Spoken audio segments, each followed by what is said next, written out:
오늘 우리에게 주시는 하나님의 귀한 말씀은 창세기 6장 5절로 8절까지의 말씀입니다. 제가 가진 구약 성경 8면에 있습니다. 온라인과 영상으로 각 처소에서 예배드리신 성도님들도 창세기 6장 5절로 8절까지의 말씀을 직접 찾으셔서 합독하시겠습니다. 여호와께서 사람의 죄악이 세상에 가득함과 그의 마음으로 생각하는 모든 계획이 항상 악할 뿐임을 보시고 땅 위에 사람 지으셨음을 한탄하사 마음에 근심하시고 이르시되 내가 창조한 사람을 내가 지면에서 쓸어버리되 사람으로부터 가축과 기는 것과 공중의 새까지 그리하리니 이는 내가 그것들을 지었음을 한탄함이니라 하시니라. 그러나 노아는 여호와께 은혜를 입었더라. 아멘. 우리 한번 따라해 보겠습니다. 그러나 아무개는 여호와께 은혜를 입었더라. 교회를 다니는 사람이라면 어린이로부터 어른에 이르기까지 모두가 다 노아라는 이름을 들어보지 않은 사람은 없습니다. 천지창조 다음으로 크고 엄청난 사건인 홍수 심판 때에 구원을 받은 사람이 바로 노아와 그의 가정이었습니다. 또 언약이라는 말이 최초로 등장하고 은혜라는 말이 성경 최초로 사용된 것도 바로 노아를 통해서였습니다. 이와 같은 노아의 이야기는요, 성경 전체에서의 단일 사건으로는 성경에서 가장 긴 지면을 차지하고 있을 만큼 중요하고 또 영향력이 큰 사건이라고 말할 수 있죠. 무엇보다도 예수님께서 장차 임할 심판과 또 가장 중요한 재림의 때를 말씀하시면서 노아의 때와 같이 인자의 임함도 그러하리라 직접 노아의 때를 말씀하십니다. 그러니까 노아의 홍수 이야기는 사실이에요, 거짓이에요? 사실이라는 거예요. 역사 속에 있었던 분명한 사실. 자, 그렇다면 먼저 노아의 때는 어떤 때였다라고 오늘 성경은 말씀하십니까? 함께 5절과 6절을 같이 읽어봅니다. 여호와께서 사람의 죄악이 세상에 가득함과 그의 마음으로 생각하는 모든 계획이 항상 악할 뿐임을 보시고 땅 위에 사람 지으셨음을 한탄하사 마음에 근심하시고. 온 세상의 사람의 마음에 계획이 항상 악하였다. 온 세상이 죄악에 가득하였다. 그래서 사람을 지으시면서 처음에는 심히 좋았더라 하셨던 그 하나님조차도 땅 위에 사람 지으셨음을 한탄하시고 마음에 근심할 지경이었습니다. 여러분, 그럼에도 불구하고 하나님은 노아에게 은혜를 베푸셔서 구원의 새 역사를 이루셨다는 사실을 믿으시기 바랍니다. 오늘날도 좋았던 우리의 가정 또는 직장 사업 아니면 나의 인생이나 건강에 어떤 절망과 근심의 문제들이 다가올 때가 있습니다. 그럴 때라 할지라도 우리 모두가 분명히 기억해야 할 것은 하나님의 은혜를 구하면 구원의 새 역사는 일어난다는 것입니다. 오늘 성경의 노아 이야기를 통해서 확실하게 알 수 있는 것이 바로 그것입니다. 하나님은 심판이 아니라 구원을 예비하시고 이루시는 분이시라는 것입니다. 자, 많은 사람들은 노아 홍수 이야기를 대충 읽거나 들은 다음에 노아의 하나님은 자신이 창조한 인간과 생물을 무자비하게 홍수로 진멸하시는 잔인한 심판주로 해석하려고 합니다. 오해이며 원수마귀의 거짓입니다. 성경을 여러분이 진지하게 바르게 읽어보면 하나님이 진노하셨다라는 식의 언급은 단 한 번도 나오지 않고요, 오히려 하나님을 마음에 근심하신 하나님, 고통당하시는 하나님, 정말 마음 아파 한탄하시는 하나님으로 표현하고 있습니다. 무엇보다도 하나님은요, 죄악이 온 세상에 가득했는데 그 세상을 바로 심판하지 않으시고 사람들로 하여금 깨닫고 돌이킬 수 있는 시간을 주시면서 오래오래 참으셨습니다. 자, 우리가 잘 아는 하나님과 동행하다가 죽음을 보지 않고 휴거된 사람 에녹이 있죠. 그 에녹이 65세에 낳은 아들의 이름이 무드셀라입니다. 그 뜻은 그가 죽으면 세상에 심판이 온다라는 경고의 의미이죠. 하나님께서는 무드셀라를 낳는 에녹에게 아마 계시하시고 말씀하셨을 거예요. 그래서 에녹은 그 무드셀라를 낳은 그때부터 300년 동안을 하나님과 동행하며 살다가 죽음을 보지 않고 하늘로 휴거되었습니다. 그리고 무드셀라는요, 그 이름을 세상 사람들이 바르게 이해하여 하나님의 경고의 메시지를 듣고 돌이키기를 원하시는 하나님의 마음처럼 성경에서 969세까지 가장 오래 사는 사람으로 기록이 남습니다.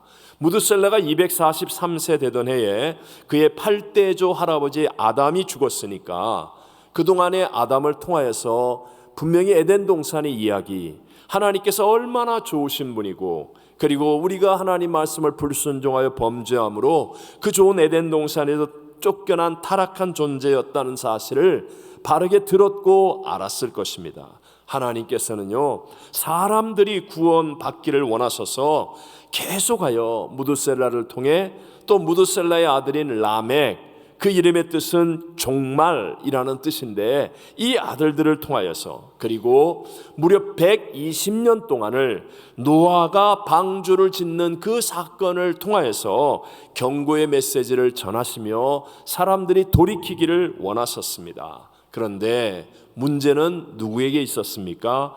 마음과 생각을 통해 역사하는 원수 마귀와의 영적 전쟁에서 패배한 인간이 완악함으로 하나님께로 돌이키지 않았다라는 것이죠. 그러나 반면에 노아는 하나님께로 돌이켜 하나님이 베푸시는 은혜를 입은 사람이었습니다. 그래서 오늘 8절에 이렇게 말씀합니다. 그러나 노아는 여호와께 은혜를 입었더라. 아멘. 이와 같은 노아의 이야기를요, 자세히 읽어보면 그냥 읽어도 알 수 있는 것 중에 하나, 시작부터 심판의 모든 과정과 그에 대해서 준비하고 또 그것들을 이겨내고 결국 심판 후에 언약과 축복을 받기까지 모두 다 하나님께서만 말씀하고 계신다는 사실을 발견할 수 있습니다.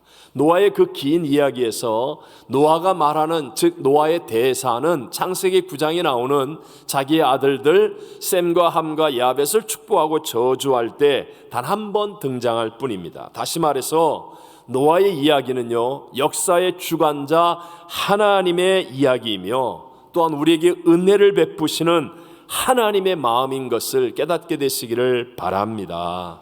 노아는요, 분명한 심판과 구원의 주관자이신 그 하나님을 믿었습니다. 하나님께로 돌이켜 하나님을 믿고 하나님의 은혜를 입어 하나님을 순종하여 하나님을 따랐기 때문에 놀라운 구원의 복을 받게 되었다라는 것이죠. 그랬더니 오늘날로 얘기하면 축구장 면적의 1.5배가 되고 높이로는 7층 건물의 높이가 되는 어마어마한 방주를 노아와 8 식구가 짓게 되었습니다. 한번 여쭤보겠습니다. 노아가 원래 손재주가 많고 노아의 아들들이 부지런하고 능력이 탁월해서 저런 방주를 지었습니까? 아니라는 거예요. 단지 하나님이 함께 하셔서 하나님이 말씀하신 대로 순종하여 한 가지를 했을 뿐이었는데 놀라운 구원의 방주가 만들어지게 되었다는 것이죠. 자, 방주를 짓자 온 세상의 동물들이 암소로 짝을 이루어 방주로 들어왔습니다. 여러분, 노아와 8 식구들이 다 세상에 나가서 니네는 아메리카로 가라, 니네는 아시아로 가라, 니네는 아프리카로 가라, 그래서 암수 2마리씩 다 잡아오느라 그래서 노아의 방주 안에 들어왔습니까? 대답하세요. 아니라는 것이죠. 하나님이 하나님이 불러 주시니까 그들이 암수 2마리씩 다 방주 안으로 들어왔습니다. 뿐만 아니라 온 세상이 물에 잠겼을 그때 그 어마어마한 방주가 떠올랐고 그 엄청난 물의 움직임 가운데서도 파손되지 않았습니다. 노아의 방주에는 창문도 없고 동력도 없고 방향키도 없습니다. 그런데 그것을 노아가 운전을 잘해서 그렇게 한 것입니까? 그것이 아니라 그 가운데 함께 하신 하나님이 하셨기 때문인 줄로 믿습니다. 이걸 명심하셔야 됩니다. 빌리 그레엄 목사님과 함께 찬양 사역자로 동역하였던 킴 윅스라고 하는 한국계 미국분이 계셨습니다. 본래 한국의 불교 가정에서 태어나서 그녀가 3살 때 6.25 전쟁으로 피난을 가던 중에 포탄이 터져 그 파편으로 실명을 하게 됩니다.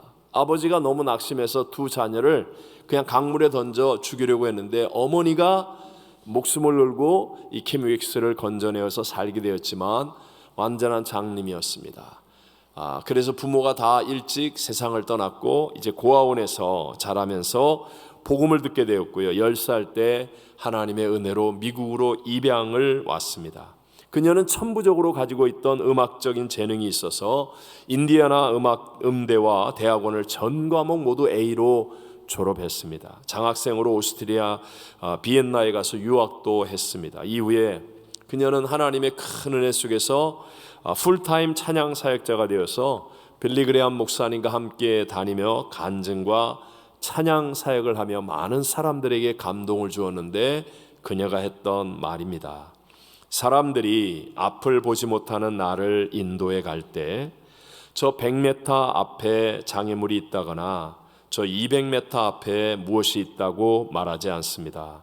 그분들은 단지 바로 앞에 물웅덩이가 있으니까 한 걸음 옆으로 떼라, 혹은 조금 앞에 계단이 있으니까 발을 조금 높이 올리라고 말해줍니다. 설령 100m, 200m 앞에 무엇이 있다고 말해 주어도 내게는 아무런 도움이 안 됩니다.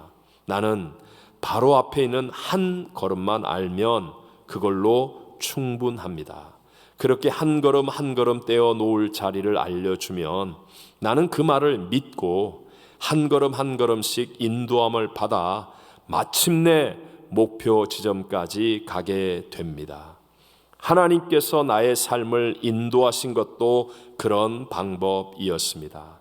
시각장애자가 되었을 때 어떻게 살 것인지 암담했지만 하나님께서는 다음 발 한 걸음을 떼어놓을 자리를 내게 일러주셨습니다. 그리고 그렇게 인도함을 받아 오늘에까지 왔습니다. 하나님은 나와 늘 함께 하셨습니다. 그리고 앞으로도 나와 늘 함께 하실 것입니다. 그녀가 1974년도 스위스 로잔에서 열린 세계 오순절 대회에서 불렀던 찬송이 많은 사람들의 감동을 주고 그 위에 더 많이 불리게 되었는데 우리가 잘 아는 304장 그 크신 하나님의 사랑입니다. 그 크신 하나님의 사랑 말로 다 형용 못하네. 저 높고 높은 별을 넘어 이 낮고 낮은 땅 위에 죄범한 영혼 구하려 그 아들 보내사 화목제로 삼으시고 죄 용서하셨네.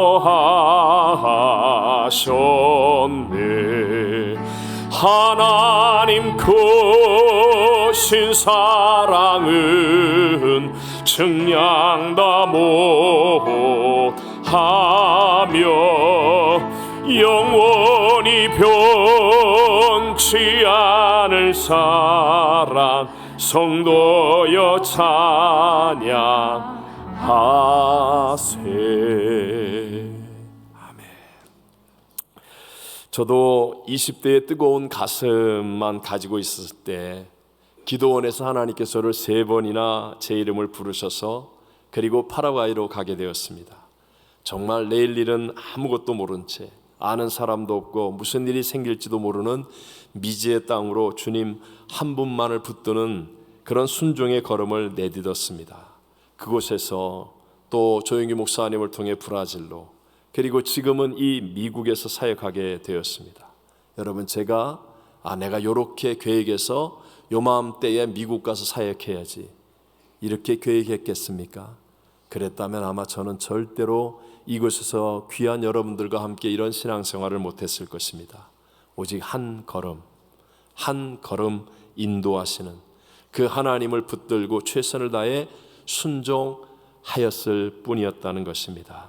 저는요, 지금도 언제나 교회의 주인은 하나님이심을 확실히 믿습니다. 어떤 이는 이런 얘기를 해요. 담임 목사님 뜻대로 다 되는 거 아니냐고. 천천만만의 말씀입니다. 여러분, 제가 다음 주간에 볼리비아를 가는데 12월 1월 이 바쁜 때에 제 뜻이면 가겠습니까? 제 뜻이면 미쳤지. 죄송합니다. 이 표현이 너무 과격했나? 이게 제 뜻대로 가는 건 이게였습니까?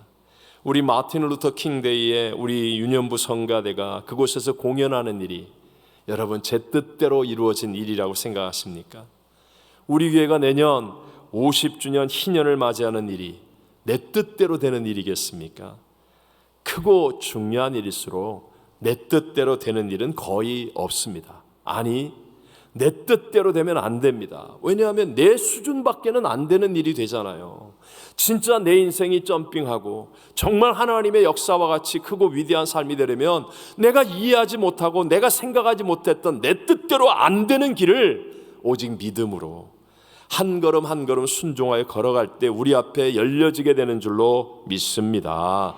내 수준을 뛰어넘는 삶이 되기를 원한다면, 역사를 다스리신 하나님의 역사를 체험하고 그 복을 누리기를 원한다면 오직 하나님을 믿는 믿음으로, 하나님은 어떤 것도 선을 이루실 것이라는 것을 믿으니까 그 걸음을 걸어가는데, 근데 그 믿음이 나에게 평안을 주고 자유를 주고, 그래서 그 믿음의 길을 걸어갈 수 있게 해주셔서 승리하게 되는 줄로 믿습니다. 자, 오늘 정기 공동회의를 한 후부터 이제 새로운 기관장이 되시거나 또는 새로운 사역에 도전하게 되는 분들도 마찬가지입니다. 사실 어떤 분은 두렵거나 부담스럽기까지도 한 분도 있을 거예요. 어떤 분은 내가 맡은 새 일을 잘해보겠다는 열정을 가지고 굉장한 일을 계획하는 분도 있을지도 모르겠습니다. 그러나 우리가 먼저 해야 될 일이 있어요. 언제나 먼저 해야 될 일은 하나님의 은혜 안에 거하기 위해 예배하고 기도하는 것이고, 우리는 하나님의 뜻이 무엇인지를 분별하여 아멘하고 한 걸음 한 걸음씩 전진해 나갈 때 하나님의 놀라운 나라와 복이 우리 모든 교회와 성도들에게 임하게 될 줄로 믿습니다. 그럴 때 하나님의 역사하심이 체험되는 거예요. 능력을 알게 되는 겁니다. 그리고 나의 마음은 평안하고 우리의 삶은 하나님의 복을 누릴 수 있는 삶이 되어진다는 것이죠. 만약에 여러분, 내가 하나님의 은혜를 의지하지 않으면 어떻게 되죠? 문제를 누가 해결해야 되는 거예요? 내가 해결해야 되는 거 아니에요. 하나님의 은혜를 의지하지 않는다는 건 문제를 내가 해결하겠다는 거 아니에요. 내 생각대로 하겠다는 거 아닙니까? 내 뜻대로 이루겠다는 거 아닙니까? 그러면 그런 사람들은 언제나 문제를 생각하게 되고 문제를 말하게 되고 문제를 해결하기 위해서 내 힘으로 몸부림치며 쫓기는 삶, 불행한 삶을 살아갈 수밖에 없다는 거죠. 왜냐하면 내 능력으로 해결하지 못하는 그런 문제들이 우리 앞에는 엄청나게 생겨날 것이고, 도대체 내가 감당할 수 없을 것 같은 거짓과 대적의 공격은 앞으로도 우리에게 계속되어질 것이기 때문입니다. 그렇지만 여러분, 하나님이 주시는 은혜, 그 은혜는요, 엄청난 방주를 지어야 하는 그 문제, 또 당대의 모든 사람들이 대적하는 방해와 그 공격, 또는 온 세상이 물에 잠기는 어마어마한 그 심판 속에서도 넉넉히 이길 수 있는 은혜가 되는 줄로 믿습니다. 이걸 여러분이 믿으셔야 돼요. 하나님은 노아에게 은혜를 베푸실 때 그냥 찔끔 주시는 게 아니라니까요. 우리가 상상하지 못하는 문제와 대적과 어려움과 모든 것을 이길 수 있는 은혜를 주신다는 거예요. 하나님은요, 노아에게 주신 은혜보다 더 크고 확실한 은혜를 오늘 이 시대에 우리들에게 베풀어 주신 것을 믿으시기 바랍니다. 그분이 바로 하나님의 아들 아닙니까? 창조주신 하나님의 아들이 그 하늘의 영광의 보좌를 벗어서 이 육신을 입고 이 땅에 오셔서 우리의 죄를 대속하기 위해 십자가에서 다 이뤘다 하시고 죽으셨어요. 그리고 장사되어 사망 권세를 이기고 사흘 만에 부활 승리하신 저와 여러분을 하나님의 자녀로 만들어주시고 천국으로 인도하는 구세주가 되는 은혜를, 그 은혜를 우리에게 값없이 베풀어 주셨다는 것입니다. 그리고 하나님이 말씀하십니다. 자기 아들을 아끼지 아니하시고 우리 모든 사람을 위하여 내어주신 이가 어찌 그 아들과 함께 더 좋은 것들 우리에게 주시지 아니하겠느냐 말씀하시는 거예요. 하나님은 지금도 예수 믿는 저와 여러분에게 정말 좋은 은혜, 예수님의 영, 성령님까지도 우리에게 선물로 주시는 분임을 믿으시기 바랍니다. 자, 누가복음 11장 13절을 다 같이 한번 읽어봅니다. 너희 악할지라도 좋은 것을 자식에게 줄 알거든 하물며 너희 하늘 아버지께서 구하는 자에게 성령을 주시지 않겠느냐 하시니라. 아멘. 여러분, 예수님을 주신 하나님이 오늘 우리 구하는 자에게 성령을 선물로 주신다고 약속하셨습니다. 여러분, 이것을 말씀대로 믿게 되시기를 바랍니다. 그래서 여러분은 말씀을 믿는 자답게 구해야 한다는 거예요. 구하는 자에게 성령님은 하나님이시고 예수님의 영이십니다. 문제보다 크신 분이고 대적보다 크신 분입니다. 그분이 내 안에 거하시기를 원하시는데 내가 구해야 한다는 거죠.